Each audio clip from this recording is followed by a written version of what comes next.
But I do want to talk about taxes. But first, just on the topic of oil and gas, subsidies. I want not specifically just about gas and oil subsidies, any type of subsidy, any type of government subsidy to big tech, whether it's big pharma, whether it's big oil. Subsidies to me sounds very, very uncapitalistic and very, very socialist.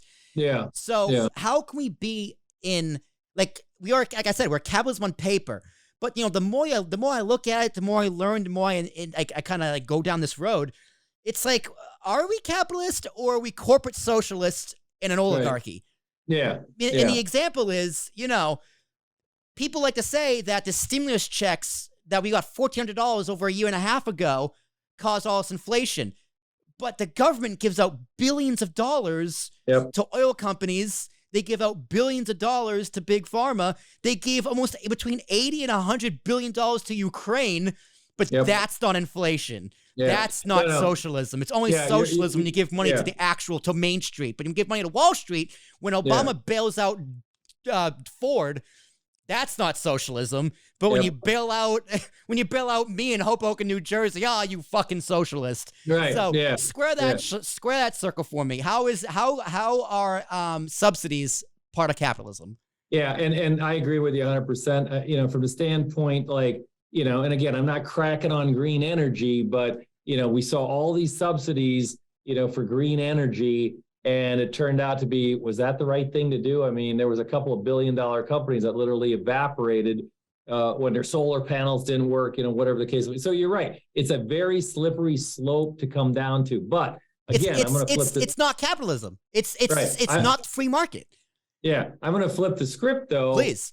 Because what the movement that I see happening, and again, positive things that have come out of COVID, we all of a sudden realize, well, wait a minute, why do we have stuff made over in China that's really important for the U.S. economy, i.e. semiconductors, computers and computer chips? So I think we got the wind at our back because Intel is going to be dropping a $50 billion plant in Ohio, and all of a sudden you're seeing all these governors going, I want that. I want that. I want that. Who wants jobs? Yeah, well, exactly.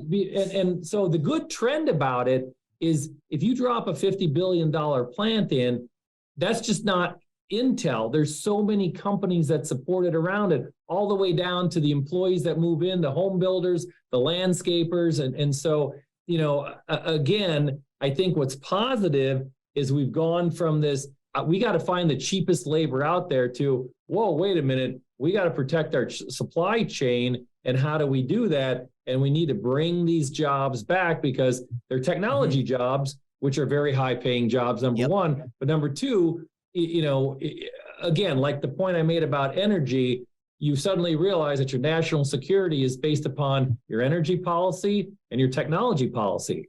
And so, you're right. I mean, we're a capitalistic society with, the different overlays on it, but young people that are, paying attention, and that's what I talk about all the time. You got to pay attention.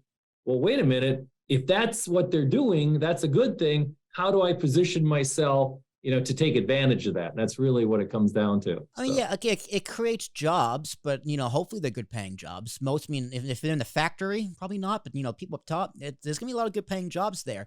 But even how can you convince a company? So say we drill, baby, drill, and there's a massive influx of oil. Who's going to force the companies to keep it in-house? Because we're one of the number one exporters of oil. Oh, yeah. All the oil we drill gets sold. All the oil we buy comes from Saudi Arabia. Yeah. Well, at least, no, I'm being hyperbolic. But so even if we drill, baby, drill, what's to stop these companies from getting a better price overseas? You can't. Well, and I think that's what's going on right now is that there's a huge economic war going on that we're seeing play out. And if you look at the Saudis, a lot of people don't realize this. The Saudis are the cheapest producer of oil on the globe. They have they have so much oil. Yeah. And you don't even know how much they have. Yeah. But the Saudis, the real cost to the Saudis need like $120 oil to keep all of their economic and social programs going on.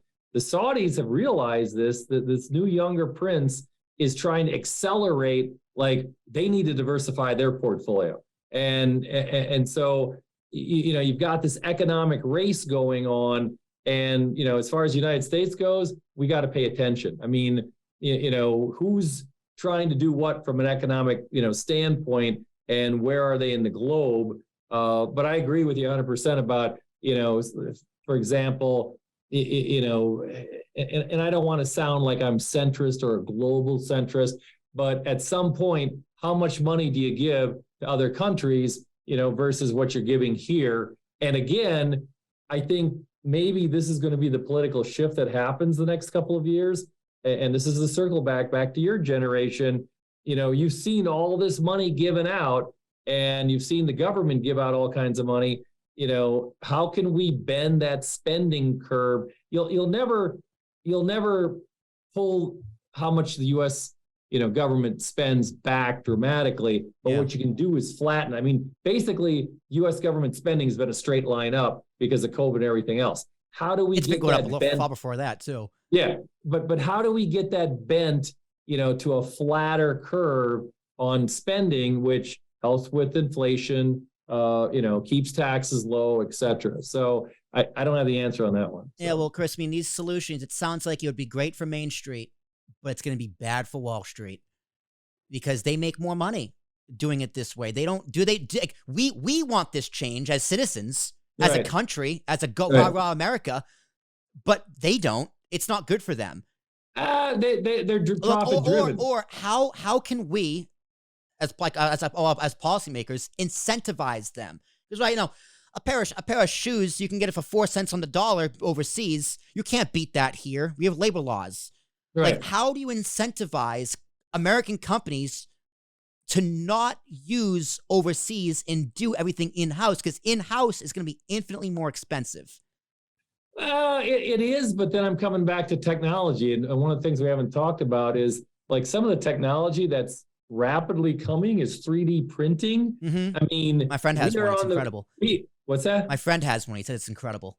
Yeah. I mean, we are on the verge of mass customization. And what I mean by that is rather than going on Amazon, clicking and buying something, you might go on XYZ website, go, I want that pair of shoes. I want them in this color. Click, click, click, click. It's customized and it's at your door the next day. Yeah. And it's been made from an automation standpoint. I mean, that's what I'm excited about.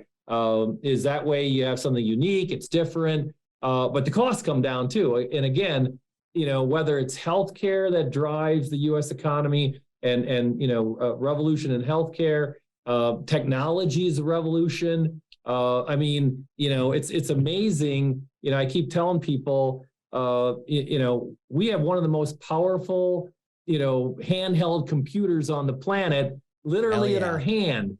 And, you know, you talk about opportunities, you know, you have young people that can make $500 to $1,000 a weekend driving through neighborhoods, stopping at yard sales, buying something for $10, clicking, putting it on eBay or whatever the websites are, and selling it and shipping it out. I mean, you know, again, I don't want to sound too Pollyannish, but, you know, the opportunities that we have, I mean, yes, people are using this to record videos and TikToks and everything else like that, but you can literally run a business on your iPhone now. And so if you continue to lower the barriers to entry, you have mass customization, you know, guess what? You know, the labor costs may not be that big of an input or a challenge for people. So, I mean, I look at our own practice. We're an RIA firm, and, you know, because of technology, we can easily run a couple $100 million. I mean, even 10 years ago, that would have been very difficult to do, but now it's easy. So.